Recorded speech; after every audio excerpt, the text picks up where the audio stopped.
Soyez salués, chers parents, chers frères, chers panafricaines depuis vos différentes localisations en Afrique et partout dans le reste du monde. L'opération Lion Rising devient vraiment bizarre entre les mains de M. Benjamin Netanyahu. C'est comme ça on dit, non, attends, je vais voir comment on écrit son nom là, comment on lit ça. Netanyahu, je ne sais pas prononcer ça. Alors, le premier ministre israélien a accordé donc une interview, ok, à la chaîne NBC News. NBC News, c'est une chaîne américaine. Et donc, au micro de cette chaîne, le premier ministre israélien a encore réitéré ce qu'il avait déjà dit, mais il a dit cela maintenant au peuple américain. Oui, le lion n'a pas crié suffisamment pour effrayer les gazelles et les biches de la forêt. Les biches ont appris à mordre.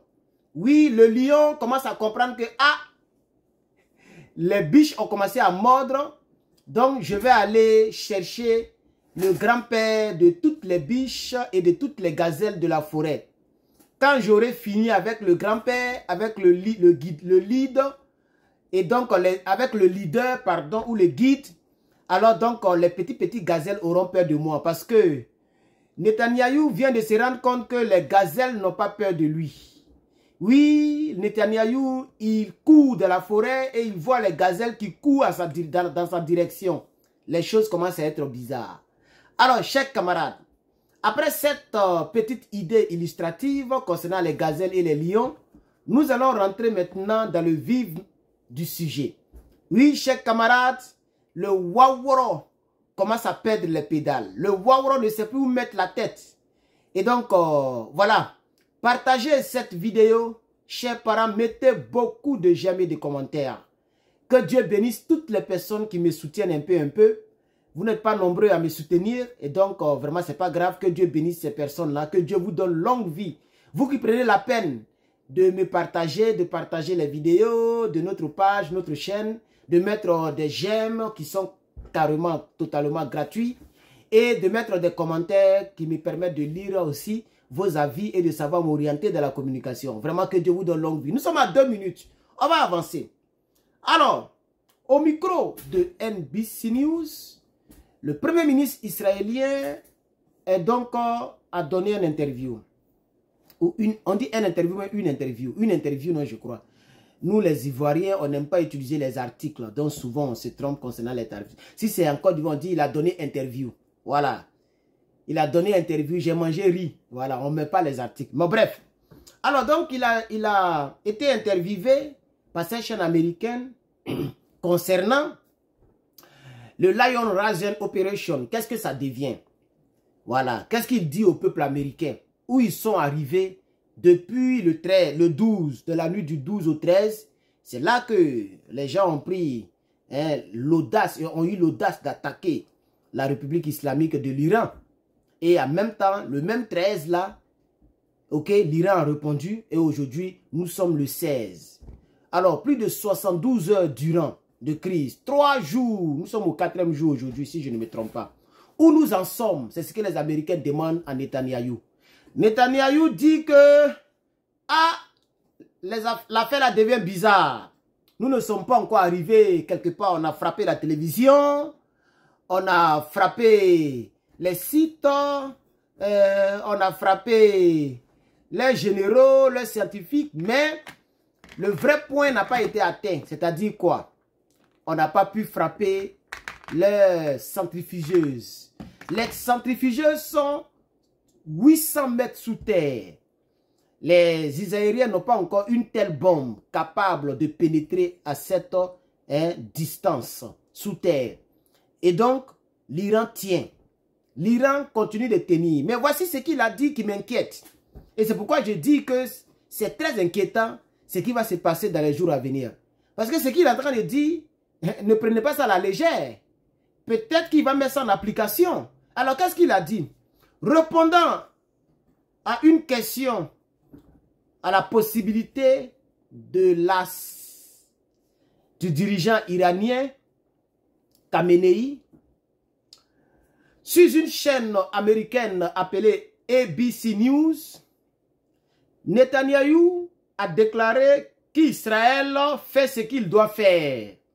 Selon le premier ministre israélien, une telle mesure mettrait fin au conflit systématiquement en ce qui concerne l'élimination du guide iranien. Il a ajouté que Tel Aviv cible les principaux scientifiques nucléaires iraniens depuis quelques jours et cela va s'intensifier. Mais si le conflit continue, alors la possibilité d'éliminer le guide doit être mise sur la table. Voici ce que le monsieur a dit sur la chaîne NBC News il y a que quelques minutes. Je dis bien quelques minutes. Alors, quand on aime la violence, on périt par la violence. Parce que quand tu vises le leader, qu'est-ce qui prouve, qu'est-ce qui nous dira le contraire, que toi-même tu n'es pas visé par l'Iran? Parce que l'Iran a des missiles hypersoniques balistiques.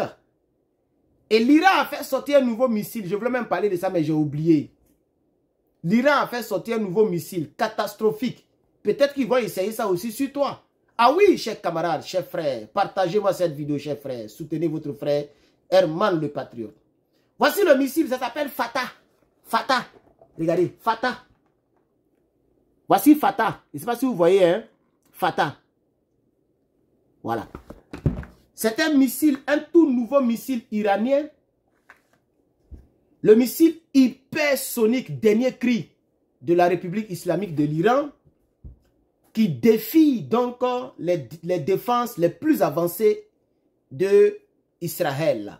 L'Iran a dévoilé hier son arme la plus redoutée récente, le missile hypersonique Fatah, capable de frapper n'importe quelle cible régionale en temps record.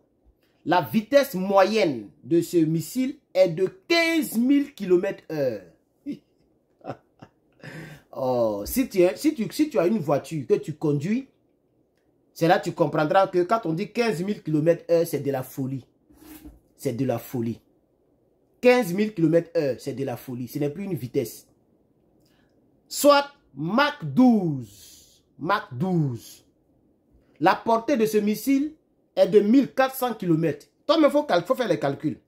Le missile peut aller à une vitesse de 15 000 km/h et sa portée est de 1400 km. Bon, ce que je vais faire une autre vidéo pour ça. Parce que là, je suis en train de combiner deux choses. Mais je disais à Netanyahou de ne pas oublier que celui qui règne par l'épée périt par l'épée. Si tu veux éliminer l'autre là, ils peuvent utiliser ce genre de missile là en grande quantité pour vouloir aussi cibler tes résidences là où tu te caches, on ne sait jamais. Et donc, chers camarades, mets en commentaire, vive la paix. Vive la paix, chers camarades, mets en commentaire, vive la paix. Donnez vos points de vue concernant la possibilité de l'élimination par Israël, qui selon lui, s'ils arrivent à éliminer le guide iranien, la guerre prendra fin totalement et le programme nucléaire n'avancera plus. Est-ce que c'est votre point de vue? Mettez en commentaire. Je vous reviens incessamment avec une autre édition spéciale. D'ici là, portez-vous bien.